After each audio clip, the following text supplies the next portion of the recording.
Hello, boos and ghouls. It's me, your spooky neighborhood collections technician, Cortney at the Manitoba Museum. And that's right, today I'm going to talk to you all about some really cool pieces in our collection related to Halloween. The earliest example of Halloween costumes in our collection is this dress from the 1910s. It was handmade by a young woman named Elizabeth Metz, who did this very neat applique of twine over the entire garment. This reminds me very much of a military costume. Maybe it coincided with World War I or the Great War at the time. But one really interesting detail is that if you look on the front, you can see that she has kind of embroidered with the twine, McCormick twine across the front.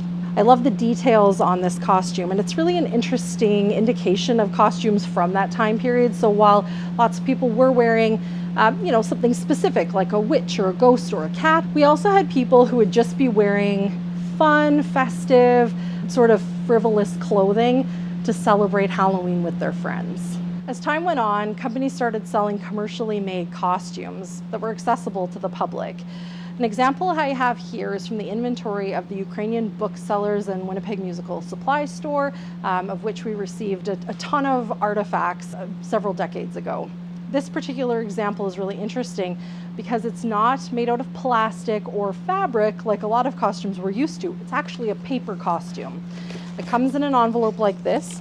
This costume includes a crepe paper hat, which you can see here, a crepe paper skirt. We have a crepe paper shawl. You would wear other clothing that you owned underneath this costume, and I'm sure you're just hoping to goodness it doesn't rain or snow when you're wearing this out on Halloween. One thing to note about this costume is that it does actually depict a culture. So although nowadays we recognize and appreciate that we should not be wearing culturally based costumes, at the time that this particular costume was produced, in the 1930s, 1940s, 1950s, that was just not the case.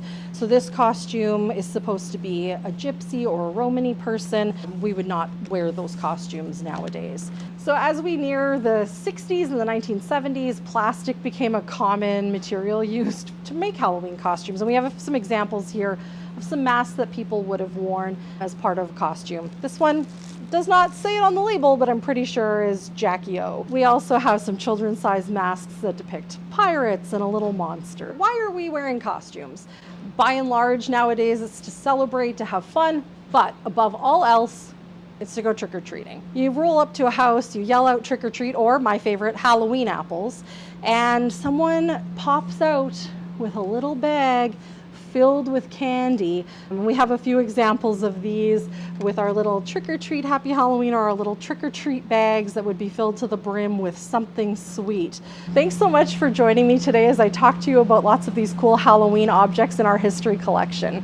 If you want to support the work we do here behind the scenes at the Manitoba Museum, one way you can do that is by coming down and visiting.